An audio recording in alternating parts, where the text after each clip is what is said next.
Hello, everyone, and welcome to another conversation, a continuing conversation from the Ridiculously Goodreads Book Club from First Presbyterian Church of Hastings, Nebraska, continuing our exploration of the novel Lila by Marilynne Robinson, set in what I sometimes call the Gilead averse or the Marilynne Robinson averse, one of at least four novels, all pertaining to the same set of characters in the same little town of Gilead, Iowa. So this is one of our just kind of open conversations for folks to join in. Constance has joined us again, and Denny Storr is joining this evening. Others may pop in as we go.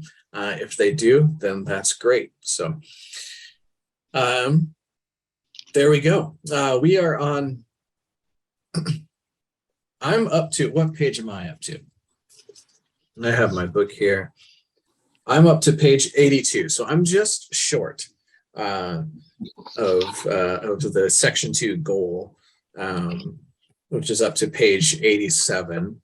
So kind of the first, I don't know, fifth of the novel, maybe a quarter as we go along, but maybe a good place just to start is, I don't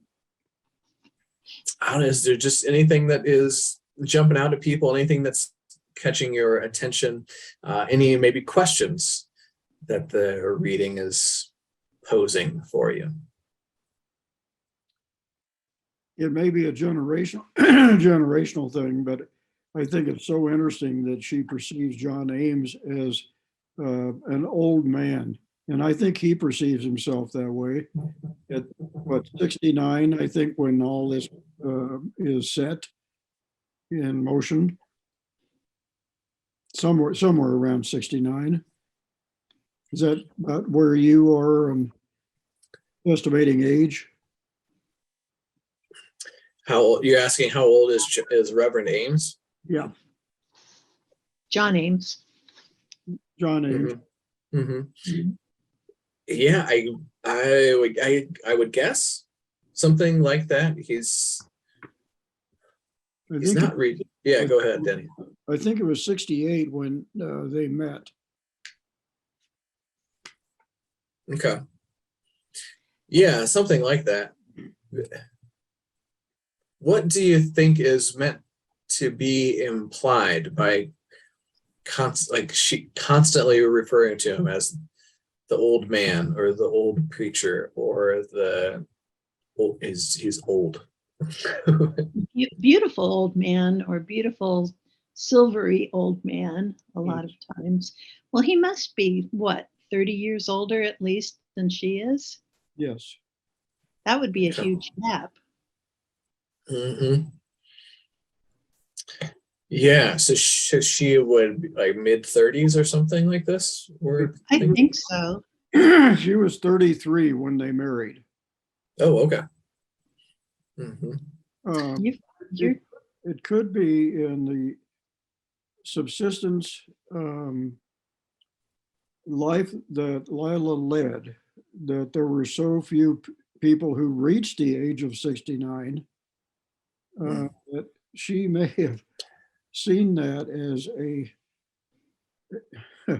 he was an old man, because I have never known anybody this old. Yeah, it's interesting to me. I'm just now making a biblical connection, like in some ways by not saying his name, like not like really giving his age, or like there's context that you can kind of figure it out, right? And just calling him an old man, especially in the Older Testament, there, if somebody was like the number 40, like the Israelites wandered in the desert for 40 years. It's really just meant to symbolize a really, really long time. Like 40 years was like almost an amount. This is what made me think of it, Denny. 40 years was almost an amount of time, almost beyond imagining. It was like at least 2 generations was 40 years. But that gives it this sort of timeless quality, and then you get people like, Moses lives to be 300 years old or something ridiculous, or then Methuselah is, we get this any number of characters in the Older Testament who are like old beyond imagining, essentially. And with that age comes this sort of wisdom, or because they have lived so long, they've been able to grow so close to God as well. And then they're able to function differently than everybody else in the story. And Lila is she's starting to perceive that about Ames, that I just got to the point where she says, "You ought to marry me." I just got to that point.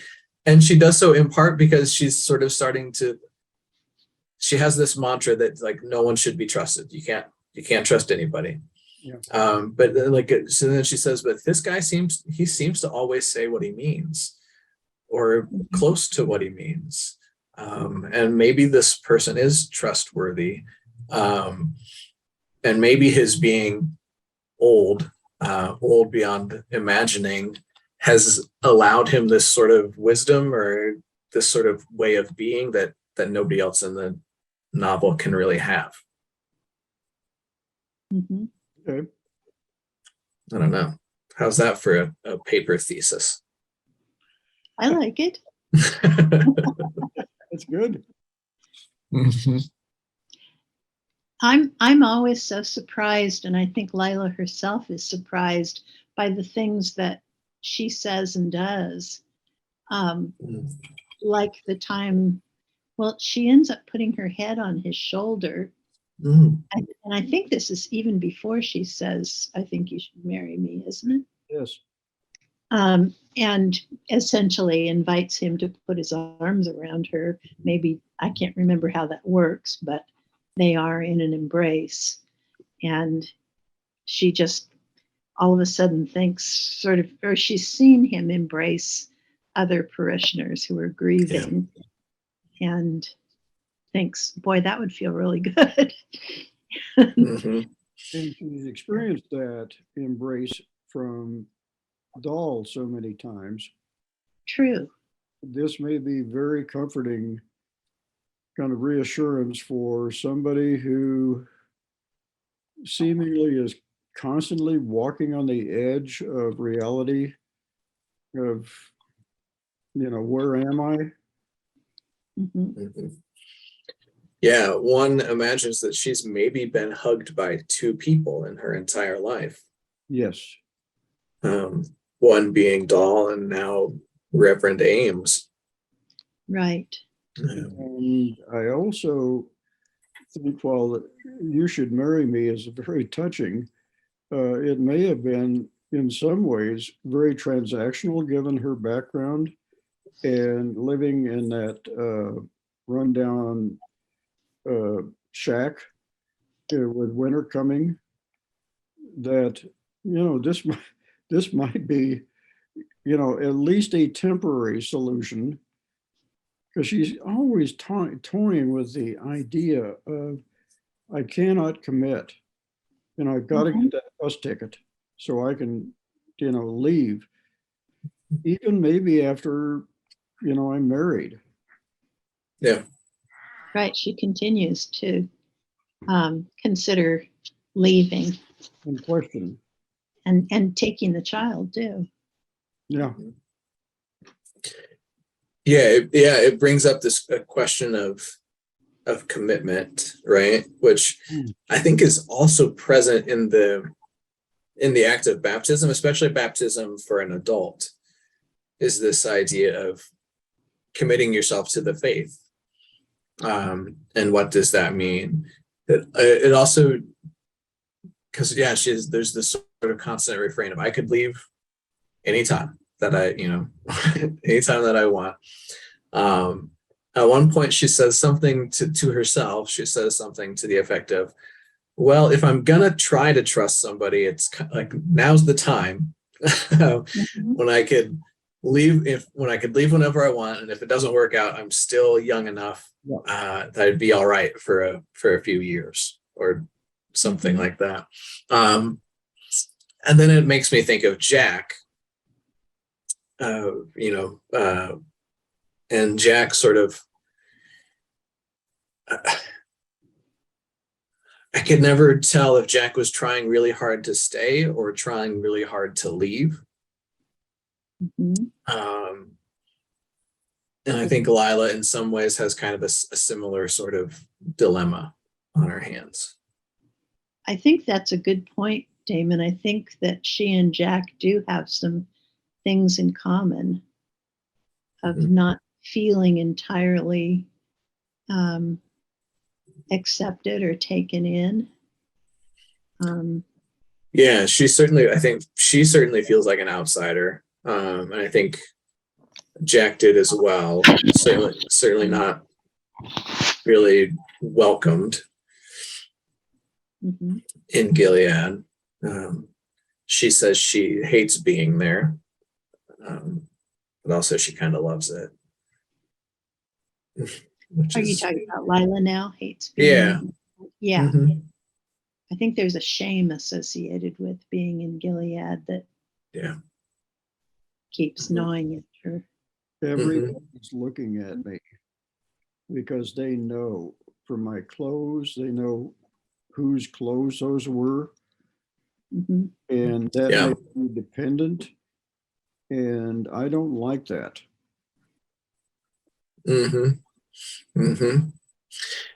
Yeah. And it's interesting to me. I mean, Ames knows where she's living. Yes. Because on one of his early morning walks, he pays a visit. Yeah. He walks by to say a prayer like he does for everyone else in town, which is interesting. And Lila perceives that as that's like a some sort of special isn't the right word, but that's the thing that he's doing just for me, and treating me differently than everybody else, which is not really the case. Like he's offering a prayer for every house that he walks by, but she doesn't know that. How would she know that? Well, he tells her that though. Sure. But I think there's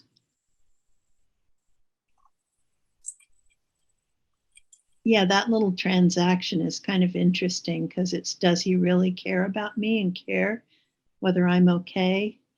Or is this something creepy? I mean, she doesn't really entertain the creepy very seriously, but. I think throughout the novel, the theme of loneliness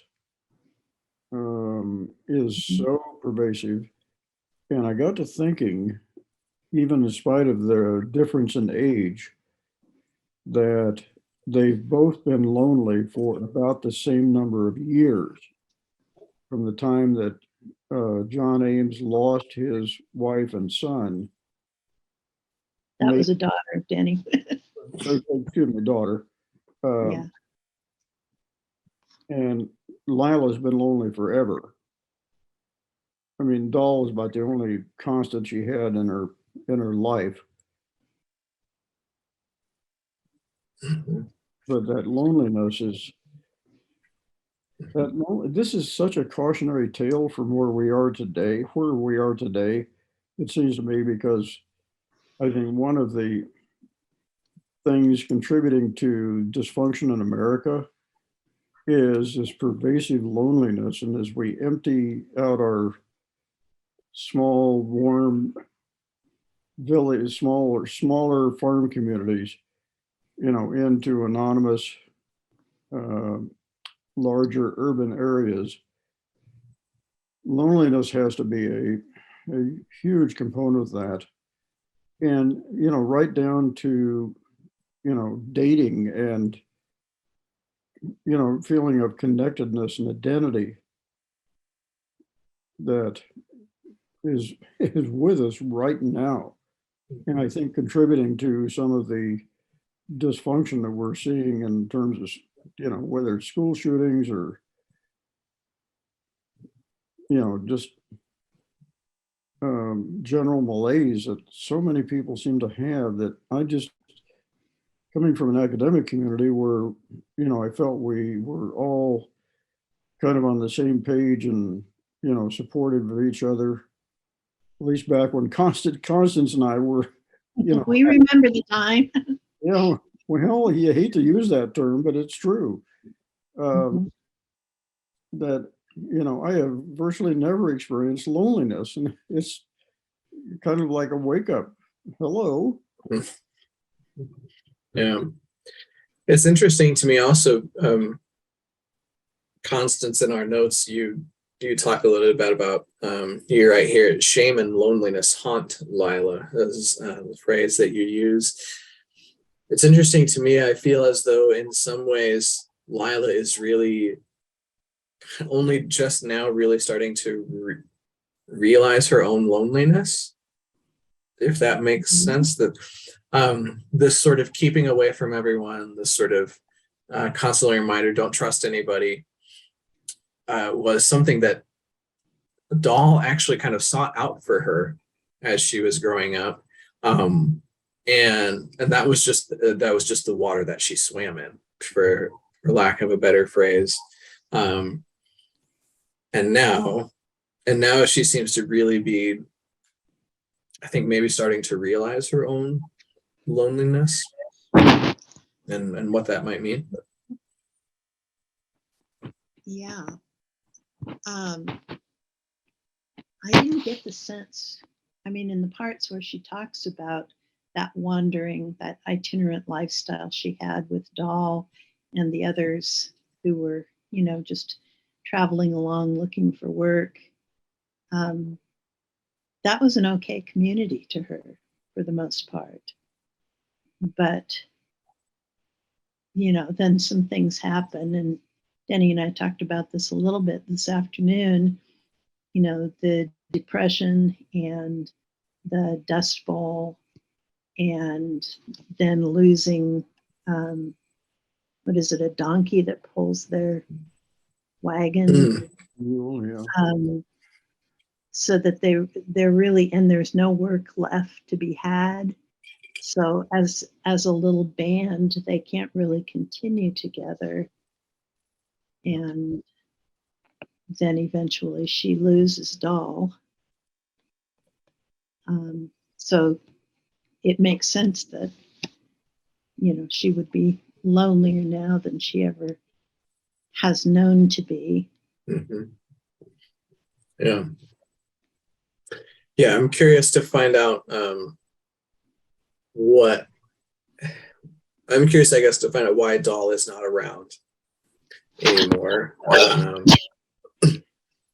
And whether so I'm curious about that. There is an instance that I found out to be a fascinating scene in the novel. This is back when Lila is a young girl traveling with Doan's group, and Doll disappears for a few days, and then after, I don't know, the third day or something, maybe the fourth day, Doan takes Lila into the nearest town and sits her at the front stair of the church and says, you wait there and somebody will come along after a while. And and things are never quite the same between Lila and Doll after that. I'm curious how other folks read that, what that led folks to think about. Danny, do you want to jump in? Because I've always got a blabbermouth about this stuff. So.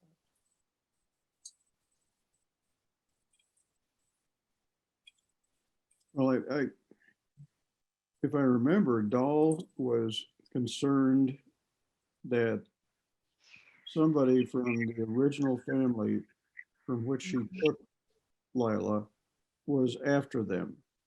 And because she had this scar on her face, she would stand out in any situation, particularly in small town Iowa. And had taken off, I think, to see who was following them or. And I'm not Yeah. sure Dahl was, the most mentally stable person, given that very, very transient background that almost all these folks, like Constance mentioned, from the Dust Bowl that migrated not just west, but also north, into Missouri and Iowa, and took jobs or competed for jobs as even poorer people than, were there in the first place. I think so many Americans cannot identify with, subsistence at that level. So difficult, so hard, as Constance and I were talking about this afternoon. Where's the next pair of shoes going to come from, or the next potato? Um, we just can't conceive of that. And yet there are a lot of people either back in the hollers or, rural America or the hollers of urban America, that may be feeling that way.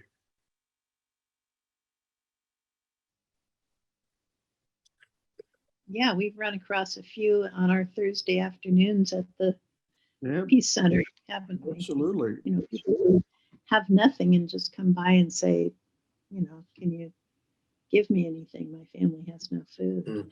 Yeah. Mhm. Or some of our regulars. Sure. Yeah. Another Yeah. thing that, I think is so pervasive in Lila at her time that is still with us today is this question of shame. And one of the things I notice, I guess because I've spent a lot of time, teaching, reading, and being in Japan, that shame is a very important component of Japanese society. And it has virtually disappeared in America. We have guilt, maybe, but shame is almost unheard of feeling really bad, for doing something that has offended the norms of the community. And the current January 6th committee hearing is, Yeah. maybe a good example of that. Well, it's interesting because shame can sometimes be a helpful sort of a thing, in sort of recognizing the error of one's ways. And then there's this other kind of shame that is not really helpful at all, where a person is sort of made to feel less than, for no real good reason whatsoever, really just because they're different, right? And it seems as though a lot of the shame that Lila feels is sometimes maybe imagined. She imagines that other people are judging her, that other people are thinking less than of her, and maybe she's right in some ways. They see her as, this is a person who needs something at the very least. And that's a different kind of shame, I think. Yes. Mm. Mm-hmm. Go ahead, Constance. Well, I don't want to. Well, you kind of have already insinuated that you knew that she had spent some time in a brothel. Yeah, I mean, I think that is my suspicion of where she Okay. was when she was in St. Louis. Just because they talk about the girls at the house, and Right. yeah, and Lila would be a woman who wouldn't have a whole lot of means, and so yeah. And that wonderful dialogue between Lila and John Ames, where she confesses to him, if I remember right, that she worked in a whorehouse. And would you know anything about that? And he said, yes, I know about it, but not from personal experience. So, Well, I think that is, yeah. we would not expect anything less than the character we know from reading 3 of Marilynne Robinson's novels. Yeah. But what were you thinking about that, Constance? I think she feels real shame about that, but I don't know how she could have. I don't know what else she could have done. Yeah. Because as a alone. yeah. Mm-hmm. Yeah, she's there's all sorts of biblical injunctions to care for the widow, care for the orphan, in the land, which is care for the vulnerable, essentially, is what it is. And Lila is a vulnerable person, and a bit naive. Sure, yeah, and yeah. While I was reading today, shortly after they have this interesting conversation that ends with "You ought to marry me." Well, no, it doesn't end with "You ought to marry me." It ends with "You're right, I will." I think is the actual end of the conversation. And there's I hadn't made this connection before, and I feel silly for not making it before. The book of Hagar, I think that's the title in the Bible, is no, that's not the right. There's a prophet in the Bible who God compels the prophet to marry a prostitute, and the relationship between this prophet and his wife is sort of becomes a metaphor for the relationship between God and the people of Israel. I should know what that is off the top of my head, but is that the one that she keeps Oh, you're not there yet. No, it's not Ezekiel. It's a different it's a different prophet. I'll look it up here in a second. I'll let you know. But like, oh yeah, okay, this is this is Reverend Ames and Lila. This is what's happening. So I think those two characters are a really interesting match for one another, though, because although she's uneducated, she asks the most probing questions, that a normal person in Gilead would not come up and ask the pastor. Some things that really go straight to the quick that he really has to think about, and he can't come up with any glib answers for. Mm-hmm. The church ladies would never ask those questions. Yeah, it's Hosea, by the way. It's the prophet Hosea. Oh. Okay. But yeah, she also has reason to ask those questions that not everybody else has.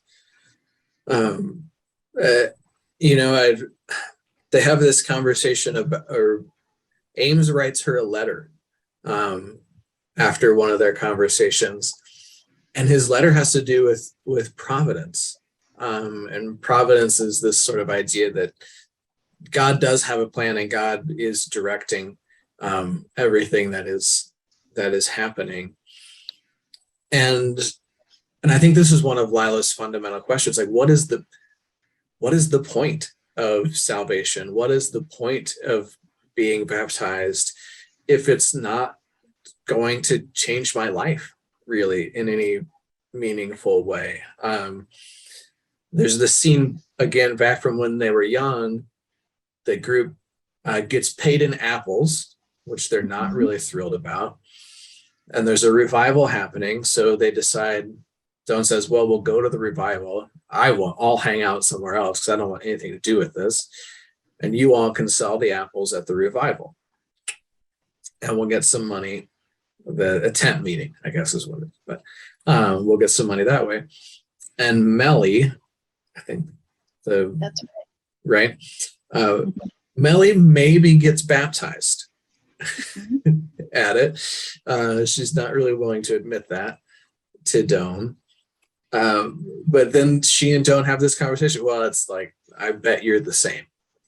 I bet you're the same rascal that you were before you got baptized, and pretty soon your behavior is going to show it.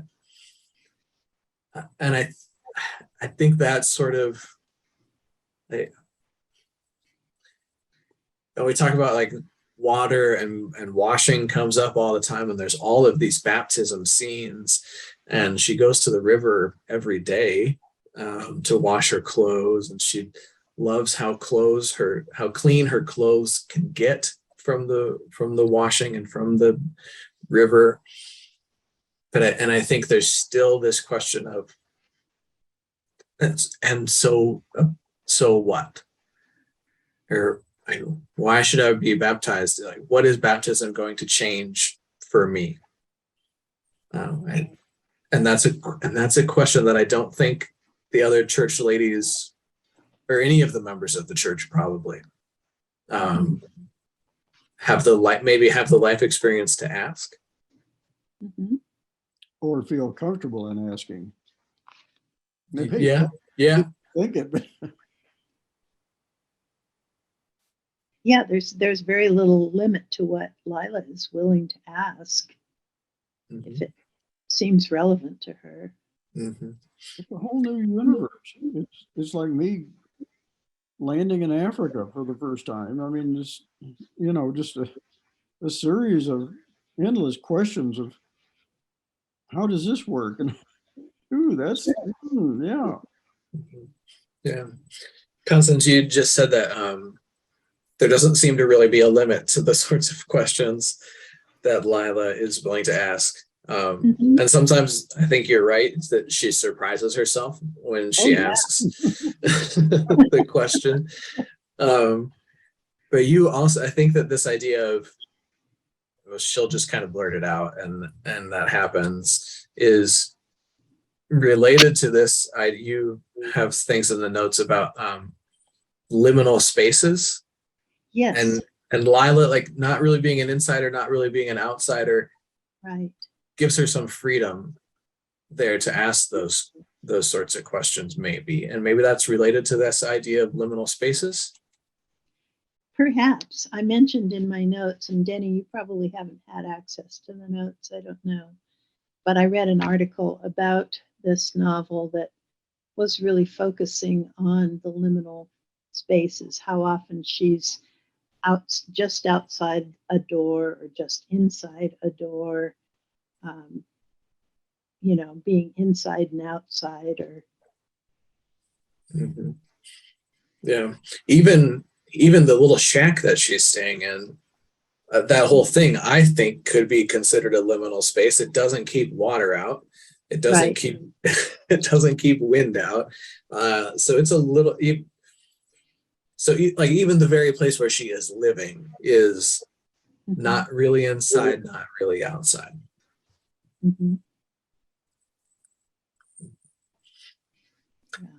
One of the things that I found, I just kind of chuckled about it when I read it from this section. It's on page 51 in my version.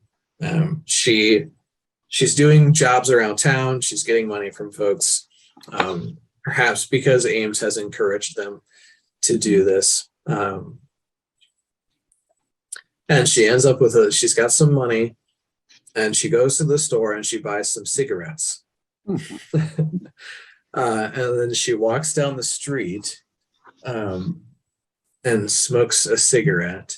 And let me just see if I can find it real quickly. Damon. Mm-hmm. Camels. Yes, pack of camels. Mm-hmm.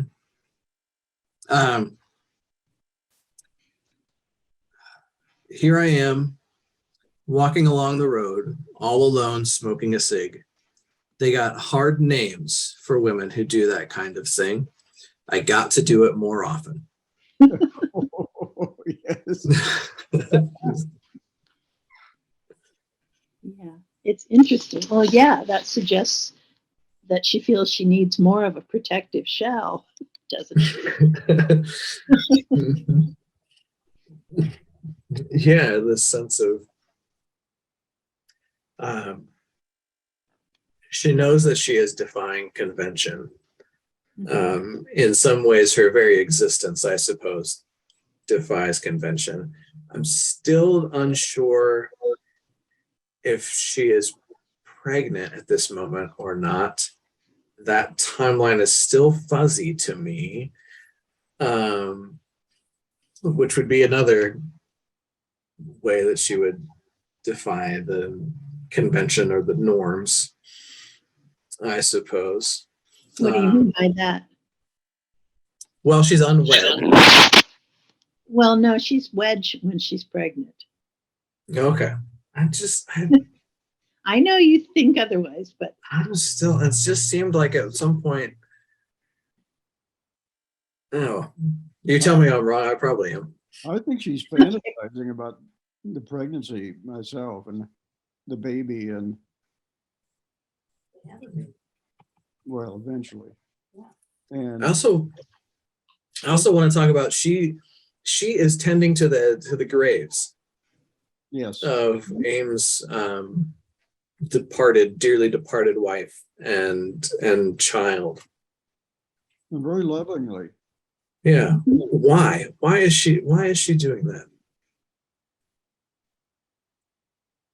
It gives her and she has some fond associations with roses and with gardening. She associates that with Doll Mm-hmm. from that kind of happy time when they were living in the place I can't remember where she was going to school. Tammany. Tammany, thank you. Yeah. Yeah. But yeah, you might almost think that she'd be jealous or something, but she's very caring toward that first Yeah. wife and child. Yeah. And there's this whole thing about names. And that Lila Doll. mm-hmm.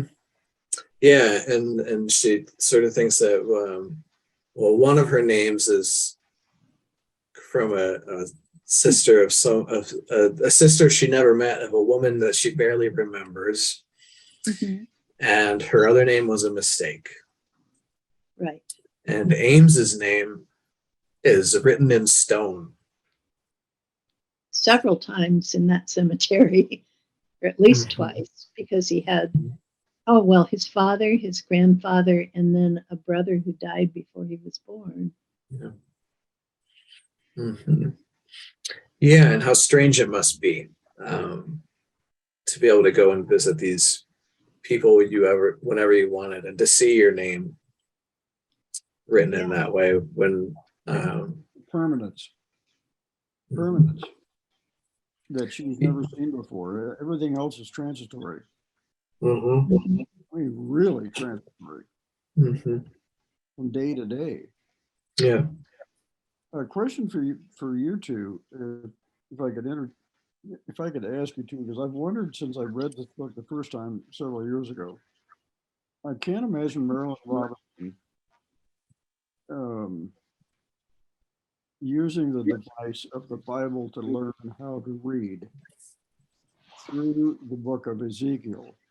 Why the book of Ezekiel? Marilynne Robinson, I think, is a fairly well-informed um, theological person, if you will. Why Ezekiel, Damon or Constance? Mhm. Yeah, I wondered about, I kind of wondered about that myself, Denny, and I was gonna do some more looking up today, just in general, on the prophet Ezekiel, and I didn't do it. Certainly, there's this little passage from Ezekiel that works really well for this particular character, and this sort of metaphor between God and the people of Israel, that God, essentially raised them into life, right? That they were people who were cast out by the world, people who were left to die in the field, people who, like Lila's wanderings are reminiscent of the Israelite wanderings after they left Egypt and through the wilderness, and looking for sustenance along the way. As they went, they get manna from heaven, they get quail in the morning, and these sorts of things. And then there's this passage where in Ezekiel where God sees the child Israel. No one cared enough to cut its umbilical cord. No one cared enough to offer it food or to swaddle it. And God said, "Live." And then God goes on to marry that child, which is a little odd, but it's fine. It's metaphor. It's fine. And that certainly is an interesting passage to think of when we think about Lila's journey, but also Ames and Lila's relationship with one another. That, yeah, in some ways, yeah, Ames is kind of saying, "Live" to her, I suppose. Yeah. But in terms of just like the general background of the prophet Ezekiel, I need to refresh my memory on it. But. Okay. I think maybe when we talked, you and I and Jenny, one of us said that, it may have been I, that it's almost as if Doll is the person who finds this untended baby, this abandoned baby, and says, "Live," because she's on the brink of death. She seems to be on the brink of death. And Doll makes sure that she lives until Doll is no longer able to do that. Yeah, and somewhere in the section of the book that I just read, Lila also starts reflecting on the story of Moses. And Moses, there's the story of, she doesn't say Moses' name because she actually puts the focus on the woman who finds Moses. There was a woman who found a baby in the river and became that child's mom.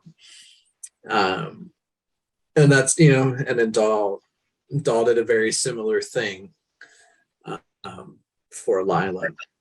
And I would say that's kind of a recurring theme because Melly is always finding these babies in the crowd that she picks up for a while here and there. And then, spoiler alert, maybe I won't go on to say what I was thinking of saying, but there are more times when Lila thinks about taking a baby. It's not her baby. Oh, interesting. This is kind of a motif that comes up a lot. Sure. Yeah. This either, kind of rescuing babies that are not your own babies. Yeah, interesting. Yeah, there were a number of striking things from this section. I talked about Ames's letter and that reflection on providence. On page 67, what's happening on page 67? I forget the context entirely, but Um, oh, she's kind of reflecting on the revival, the tent meeting, and she thinks to herself, clean and acceptable. It would be something to know what that felt like, even for an hour or two. Yeah. Which to me is sort of caught up with her question and her ponderings on baptism. Mhm. What is it? What does it do? Does it do anything, actually? If being clean and acceptable is largely dependent on how others see you, then what does being baptism do? And I wrote here, I think one of the questions is, what is the point of being saved? And saved from what? Lila is physically saved from death. For what? What is, she wonders about existence, Mhm. which I find Yeah. interesting. Go ahead, Constance. Oh, well, this is a little off track, but I wanted to correct something that we were saying when you and Jenny and I were talking. I went back and looked toward the beginning, and Lila is 4 or 5 when she's abducted or rescued from that household, which I assume is, again, kind of a group, maybe like Doan's, where it's a group of people maybe not living so cooperatively because they argue themselves to sleep. But Yeah. I certainly remember things when I was 4 or 5 more than Lila seems to remember, but maybe it's suppressed memories because they're not pleasant. Yeah. Mm-hmm. But her only memories are things like being under the table, skirts that go by, and rough hands. Mm-hmm. But she keeps wondering who. I mean, somebody had to make her live when she was an infant. Who was that? Sure. Yeah. She turns to that thought several times. Yeah. And she remembers feeling something like angel's wings, which is related to more of her reflections on Ezekiel, that there are figures in Ezekiel that they were something like men. And she thinks to herself, well, I'm something like a woman, but I may or may not really exist. Mm-hmm. Which is interesting. Yeah. One other theme that in the first, was developed in the first section and carries all the way through, Damon, you mentioned, is the concept of trust no one. And again, as a cautionary tale, I see that as we urbanize more and more, and that begins to affect as rural America begins to thin out and we industrialize rural America, that trust, a society without trust is a very difficult proposition to keep the glue, to make the whole experiment work. And I think we're seeing that, a very large extent today, again, reflected in,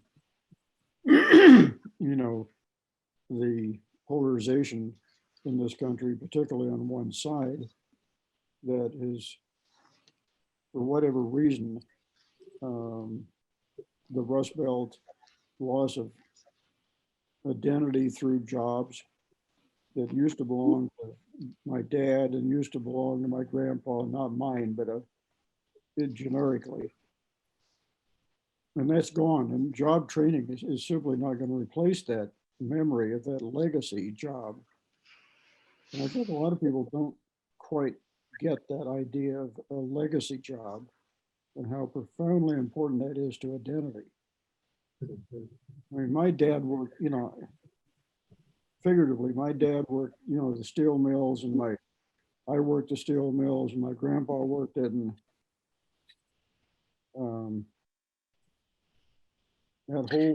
that whole identity thing, is tied in, it seems to me, to trust. Even to the Yeah. point, maybe even, trusting members, trusting nobody except members of your own family, and only those on a good day. And you can see this in Lila. Yeah. Yeah. And Lila is certainly a person without roots. Yes. She doesn't have any of those familial, she doesn't have any familial connections. She doesn't have any familial connections to a particular place or to a particular way of being, which I guess is maybe part of why she likes to tend to roses and to things that have roots. Yeah. Maybe. Very good. I think so too, because she's, not only the roses, but then she plants the garden Gardens. Yeah. she tends the garden at Ames's house, and then plants vegetables there because it's kind of a waste of ground if you're not planting some food on it. Yeah. Yeah. Lila's experience also of learning how to read probably is replicated through American frontier history, through the experience of millions and millions of people for whom the Bible, the King James Version of the Bible, was perhaps the only book that the family owned. Thinking back to that, to me, that wonderful black and white film, Paper Moon, where Tatum O'Neal and Ryan O'Neal are, grifters who were selling Bibles to widows, recently widowed, as, such a important in poverty America, poor America, subsistence America, only had the money maybe for one book in the house, and that was it. And that was the Bible. And it was the King James Bible. Yeah. And she didn't buy hers. She stole it. Right. And Ames knew. Oh, they all know. They all know everything. They all, But it was okay. they all know, they all know where she's living. They all know. Yeah, it's they know where she's been. They know when she's been to the store. They know what she bought at the store. Whether she knows it or not, they all know. So I'd be curious to learn sometime what Marilynne Robinson believes the population of Gilead to be. Mhm. We know there's 2 churches. What is that? How many people are we talking here? Are we talking 600? Are we talking 1,000? What are we talking about? Not. I say probably not. In the Depression, 600 maybe. One Main Street, Yeah. stoplights. Yeah, there's a general store, so Post office, yeah. certainly a bar, but Prohibition would have taken care of that. I don't know. Jack gets liquor someplace. Oh yeah, Well, not saying home brew is not. could have been homegrown. Who knows? But of course, that was at a different time as well. But yeah, I'm just curious. So, well. Folks can tell by looking at my picture, at least, that the sun has set in the west. The light has changed on the porch here, and so I think it's probably time to draw to a close. Maybe as we do, maybe just maybe if each of us share maybe one thing, one idea, one question, something that we are curious to continue talking about or thinking about as we move ahead, as we continue in conversation on Lila. What do you imagine you might continue to turn over in your mind's eye? For me, one of the things is how Lila will continue to process all of the new information and stimuli of a world that she has never experienced before in the church, and the relationships between John Ames and Boughton, and foreign affairs and magazines.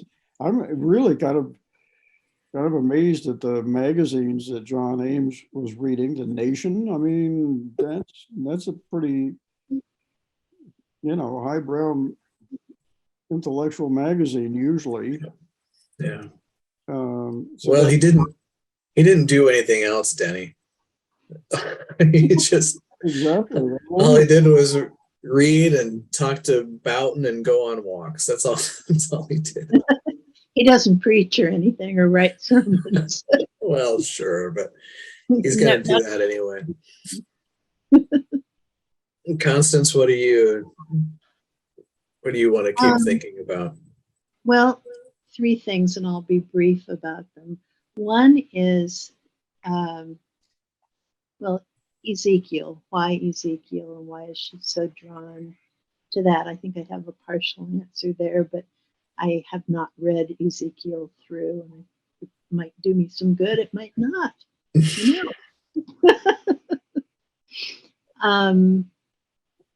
And then the sense of I think have gotten, this is my second or third reading through, but the sense that she really does become more comfortable with herself and with Ames by the end, that there isn't this same sense of I've got to leave myself a way to get out. I've got to have my bags packed and ready to go right by the door. I think that settles down, but I want to look at that. And then I'm also really interested in the narrative technique by which, I'm usually kind of startled when Lila speaks, because of course I am the queen of grammar, and she doesn't have a good command of standard grammar, and yet I think her speaking is really different from the narrative part that sort of records her thinking. And I haven't looked carefully enough to see what that weave is, how it works, but I'd like to. Yeah, that's true. I hadn't thought about that. There's a different grammatical rhythm to her speaking voice and her internal monologue voice. Right. Yeah. Interesting. Yeah. But I have to pull myself back from it in order, not engage with the story so much, but look more at the workmanship in order to do that. I'm sorry. Yeah. No, you're fine. I'm curious about a couple of things. I'm curious about this sort of continued reflection on what I sometimes think of as what is the earthly good of faith. What difference is this making right here, right now? This faith that we proclaim, and we see. So, people are giving her coats, right? And this sort of thing, but she's not really thrilled about that. So I'm curious about that and how these two different characters, their continued conversation about that. I want to see the wedding. I want to know, maybe it doesn't come up, maybe it does, but what does the wedding look like between Ames and Lila? And I assume that she's going to get baptized. I'm not there yet, but what does that look like? But those are sorts of things that I'm curious about. So Well, she does get baptized before the wedding. I will tell you that much. okay. Yeah. So I'm curious about both of those things. Well, my thanks to Denny and my thanks to Constance for joining in conversation on this. And I'm thinking that we should wrap up with a word of prayer, if you don't mind. So let me offer a prayer for us. Loving and gracious God, thank you for the opportunity to gather. We thank you for creative works that spark conversation and thought and dialogue and big questions, creative works that help us reflect on our own journeys, on our own faith, on our own big questions as we move through life. Thank you for conversation partners who are willing and generous enough to engage in those conversations. We ask that your blessing might be upon us so that we might be a blessing to others. In your gracious and loving name we pray. Amen. Amen. Thank you very much. Yeah, you're very welcome. And thank you all for joining in this conversation or for watching it, listening to it online. You can join in future conversations, unless when you're watching this, it's like the year 2025, because we're not having any more future conversations based on that in 2025. So, but until then, until next time, toodaloo.